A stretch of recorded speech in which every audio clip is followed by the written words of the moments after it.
Hello and welcome to this revision video on Hardwick Hall.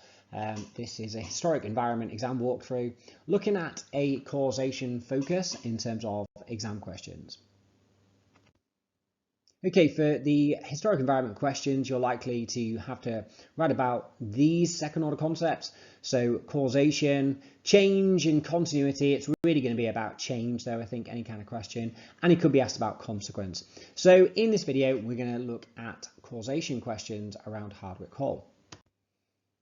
So as you probably know, the historic environment is assessed as a 16-mark essay question, and these are probably sort of three types of questions that you might get. We're going to focus on this causation focus. So we're going to look at the question, the main reason for building a stately home in Elizabethan times was to demonstrate the successful career of its owner. How far does your study of Hardwick Hall support this statement? Okay, so here is the question, and we'll just go through what you need to do to be successful in this question. So firstly, you need some relevant knowledge. You need to use well-selected evidence, focus on those key facts that you've learned about Hardwick Hall. Avoid just describing, try and use your knowledge to put forward a particular argument. So that's really, really important. So including that key knowledge of the site. You need to analyse the importance of the factor, and then you need to make some links together and compare the importance of factors within the essay, and then in the judgment at the end you need to judge which is the most important factor. So some really important things to do here.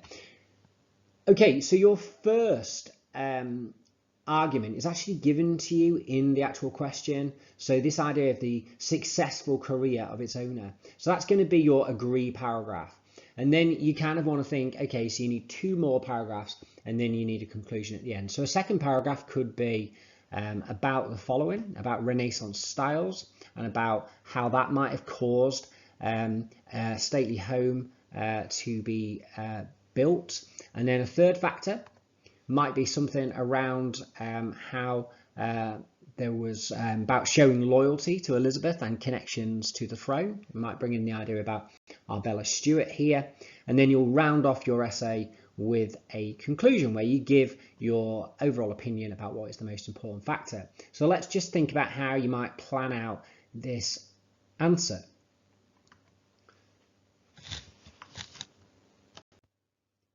Okay, so in coming up with a plan, you've got your key factors here, and then you're looking for, what kind of knowledge are you going to be getting in there? So in terms of successful career of the owner, you're going to talk about how Bess of Hardwick was a successful woman. She had 4 marriages that made her quite wealthy and kind of improved her social standing from being in maybe the lower gentry to being towards the top of the gentry. She's got a range of businesses, including farms. She's a landlord. She's got glassworks, lead factories. She had her initials ES put onto the building, which is kind of like making sure that everyone knows it's her house and showing off her successful career. But then there's the influence of the Renaissance. So we can talk about Renaissance fashions and how Robert Smithson, the architect, ties in with this, the range of different designers, the symmetry, the light flooding the building, the sort of log ear, the purpose of the gardens and the grounds, all of those as kind of key causation arguments. And then you could say, well, actually, maybe she builds the home to show her loyalty to Elizabeth I and show her royal connections. So we can bring in our knowledge about Arbella Stewart, Bess's granddaughter. And then the rooms that really honour the Queen, so things like using the actual historic environment itself, so using things like the high great chamber for that. So let's just take a look at an example answer so you can really get a handle on how to approach a causation question. Okay, so you want to start off by agreeing your first paragraph. So you want to make sure you're quoting the question in your answer and making some good links back and really bringing out that causation language. So here would be an example paragraph. This is nice and detailed, goes into lots of evidence and is able to use this to construct a really strong causation argument. So let's read it together. I would agree that one of the main reasons for building a stately home was to demonstrate the successful career of its owner. For example, at Hardwick Hall, Bess of Hardwick built the house to show off her successful career. In her 60s, when the building began, Bess had had 4 marriages, but was also a successful businesswoman in her own right. She was a landlord, owned flocks of sheep, mines, and her own lead and glass factories. Therefore, she was able to use these businesses to build Hardwick Hall. Much of the glass in Hardwick Hall came from the Wingfield glassworks that she owned. Therefore, the house represented her successful businesses and proved her successful career. Bess began the building as soon as her 4th husband, George Talbot, the Earl of Shrewsbury, died. This shows that she wanted to build this one final home on her own to show off her successful career, and that she could do this independently from her husband. She had previously had houses at Chatsworth and then at Hardwick Hall. Also, the fact that she had her initials ES so clearly displayed on the facade of the building for all to see shows that she wanted to show off her power, wealth and her successful career. Therefore, I would strongly agree Bess built Hardwick Hall to show her successful career. So what we've done there is we've used the historical environment. We've talked about our knowledge of Bess.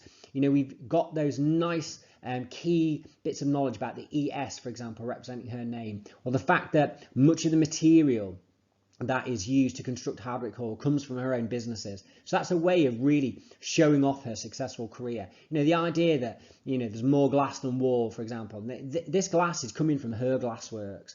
The lead on the roof is coming from her lead mines, for example. The wood that's used in the construction of the building is coming, from the woodlands around Hardwick Hall. Everything it's almost like showing off her successful career. So there's loads of evidence you can use there, but it's all about using that evidence to construct an argument.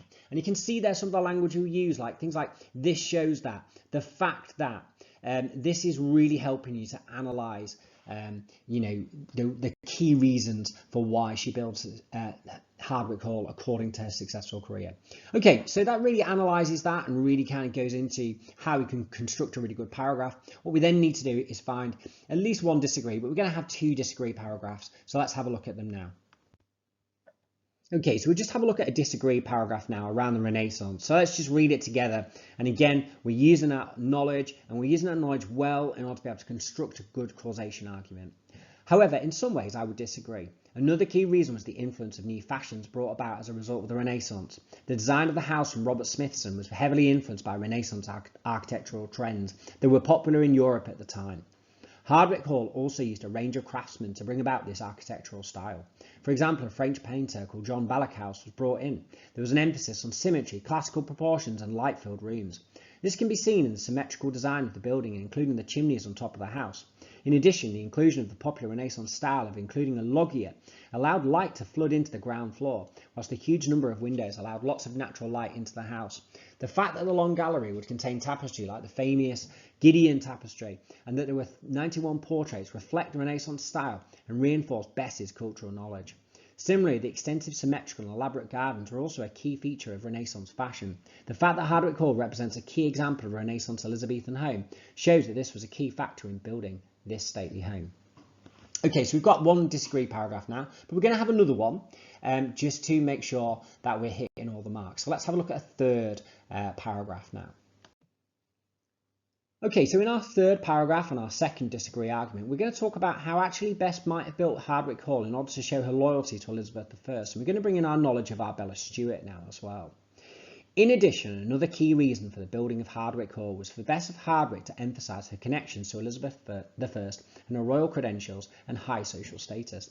Bess was born into the lower gentry, and the building of Hardwick Hall reflected her increasing power and links with Elizabeth I.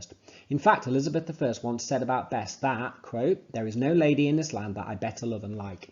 The house also served as a statement of loyalty to the Queen, with the Queen's coat of arms above the fireplace in the high great chamber. Given that the high great chamber was one of the most important parts of the house, and that the top floor was reserved for the most important guests, then this is important evidence to support this view. The grandeur of the home may have been linked to Arbella Stuart, Bess's granddaughter, who in 1597 still had a realistic claim to the throne behind King James VI of Scotland. Therefore, the main reason for Hardwick Hall being built is for Bess to show her loyalty to Queen Elizabeth and her connections with royalty via Arbella Stuart. Okay, so we've got some really nice evidence there, and we're using that evidence of the historic environment. Thinking about, the fact that the Queen's coat of arms is above the fireplace in the high great chamber, Bess is really showing her loyalty to Elizabeth I. Okay, so you want to go and finish with a conclusion. Now, in terms of good practice for a conclusion, try and start off with a nice kind of sentence. I always like the one in the final analysis. Embrace the complexity of the question. So recognise, and this is where I said in the outset about linking different factors together. Embrace the complexity of the question. Like other people might have different views, but then be clear on what your overall final opinion is. Don't sit on that fence. Make sure you've got a clear overall opinion. So this conclusion will round it off nicely, and this will really help you to get the top grades, getting up towards the grade 9s. So In the final analysis, it is apparent that the main reason for Hardwick Hall being built was to demonstrate the successful career of its owner. Admittedly, Best may have built Hardwick Hall in the Renaissance style and have included tributes to Elizabeth I. However, it was to show off her successful career that she really built the house. The fact that Hardwick Hall is such a visual representation of Best's success, from using materials such as glass from her own glassworks at Wingfield to the unmistaken 6 huge and ornate ES to represent her name, proves this. It is clear that this house was all about showing her successful career and proving her legacy, and so I would strongly agree with this view. So I think in the conclusion, you've got to make your overall opinion really clear. It doesn't really matter what your overall opinion is, but as long as you are clear. Now, that conclusion works well because you do recognise the contributory factors, but you are also given a very, very strong overall opinion, and crucially, you're thinking about what is that crucial bit of evidence that really makes you think this. Okay, so thanks very much for listening to that exam walkthrough, and good luck with the exams.